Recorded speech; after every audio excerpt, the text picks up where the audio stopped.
Bonjour à tous. Voici un message qui veut juste vous édifier, vous encourager et aussi peut-être vous guider un petit peu dans une direction qui vous donne plus de pouvoir en tant que croyant, en tant que une personne qui s'efforce sincèrement de suivre un chemin qui mène à la vie éternelle. Vous voyez, Jésus, ou son nom hébreu Yeshua, a dit qu'il est le chemin qui mène à la vie éternelle. Mais par exemple, c'est important de ne pas s'inspirer d'un faux Jésus, d'un faux Christ. Et puis, la seule façon qu'on peut faire sûr qu'on est en train de suivre le chemin qui mène à la vie éternelle, ou le vrai Christ, le vrai Messie, c'est quand on observe réellement ce qui est dans les Écritures, dans la Bible. Voyez-vous, la vie de Jésus a été prophétisée dans l'Ancien Testament, de la Genèse jusqu'au livre de Malachie, et il nous a été donné beaucoup de prophéties qui ont été accomplies dans les évangiles. Par exemple, certains voudraient nous dire que euh, certaines choses dans l'Ancien Testament ne sont plus importantes aujourd'hui, qu'on devrait se concentrer seulement dans ce qui est arrivé dans le Nouveau Testament, parce que c'était l'ombre des choses à venir, mais maintenant, ces choses-là sont arrivées, et puis, ils ne sont plus importantes. On doit se concentrer seulement dans le Nouveau Testament. Mais par exemple, est-ce que c'est réellement ce que les Écritures enseignent? Est-ce que vous êtes prête à mettre votre confiance dans les enseignements qui nous ont été répétés de personne en personne, de dénomination en dénomination? Ne serait-ce pas plus sage de soi-même faire les études? Les outils nécessaires nous ont tous été donnés. Nous avons tous accès à ce qui est appelé la Bible. La Bible, c'est les enseignements historiques et spirituels de l'histoire qui a eu lieu qui nous amène jusqu'à aujourd'hui. Quand on étudie la Bible, on étudie ce que ça veut dire d'être un croyant. Quand on connaît la Bible, on connaît ce que c'est le chemin à suivre.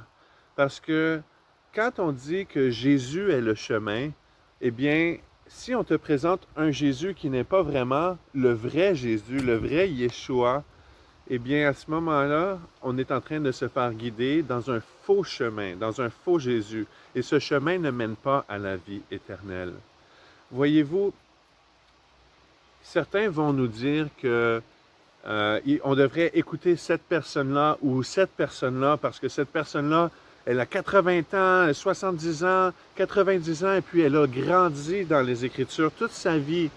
Et puis elle a laissé sa barbe pousser devant un livre ouvert et devant des multitudes de livres ouverts. Et puis cette personne-là, ce qu'elle enseigne, ça doit être la vérité parce que cette personne-là est tellement digne de confiance. Laissez-moi vous dire pourquoi c'est une erreur. Il y a des tonnes de théologiens, d'historiens, de prêtres et de toutes sortes de savants qui ont passé leur vie à laisser leur barbe pousser devant des livres ouverts. Et puis, ils enseignent tous beaucoup de choses. Et puis, ces choses-là se contredisent les unes des autres. Donc, l'argument de dire que cette personne-là est si sage parce qu'elle a dédié sa vie à faire que les études, eh bien, ce n'est pas un bon argument parce que cette personne-là se fait contredire par d'autres personnes qui ont passé leur vie en études. Non, les vrais outils vous ont été donnés.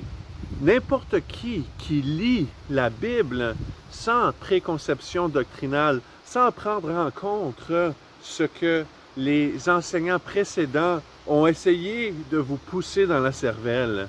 Si vous lisez votre Bible et que vous la laissez dire ce qu'elle dit, votre Bible va parler. Et puis, la vérité s'y trouve. Le chemin à la vie éternelle s'y trouve. Ça ne prend pas un théologien, ça ne prend pas un prêtre, ça ne prend pas un rabbin, ça ne prend pas un enseignant. Ça prend juste quelqu'un qui a le cœur à suivre et qui désire réellement suivre la vérité, réellement suivre le chemin qui mène à la vie éternelle. Parce que la vérité est exclusive. Celui qui dit que la vérité c'est ce qu'on veut qu'elle soit, ou que tu as ta vérité, moi j'ai ma vérité, et puis ça finit là, mais ça, en tant que tel, ça fait qu'en sorte qu'on finit avec aucune vérité. La vérité est exclusive. Et puis, les Écritures, la Bible, c'est la vérité. Si on voit qu'il y a une contradiction allant du Nouveau Testament jusqu'à, excusez-moi, aller dans l'Ancien Testament jusque dans le Nouveau Testament, si on voit que les Écritures se contredisent, on ne peut pas dire que la parole entière est la vérité. Non, on doit lire la Bible et l'interpréter d'une façon là où les Écritures ne se contredisent pas les unes des autres. Parce que si les Écritures sont en harmonie, eh bien, elles témoignent tous de la même chose. Et puis là, on peut réellement dire que les Écritures est la vérité. Donc, frères et sœurs, aujourd'hui, je ne veux pas vous convaincre de quitter votre dénomination. Je ne veux pas vous convaincre que oui, là où votre enseignant qui vous donne vos enseignements est dans l'erreur. Aujourd'hui, je veux sincèrement juste vous exhorter à lire votre Bible et laissez-la dire ce qu'elle dit. Mais soyez attentifs sur les contradictions, parce que la Bible n'a pas de contradiction. La Bible n'a aucune contradiction.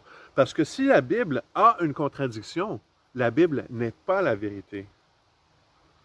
De là vient l'importance, chers frères et sœurs, de non seulement lire votre Bible, mais de l'étudier. Et puis ça ne prend pas un degré en théologie, ça ne prend pas un diplôme ou un baccalauréat en théologie pour savoir ce qu'elle dit.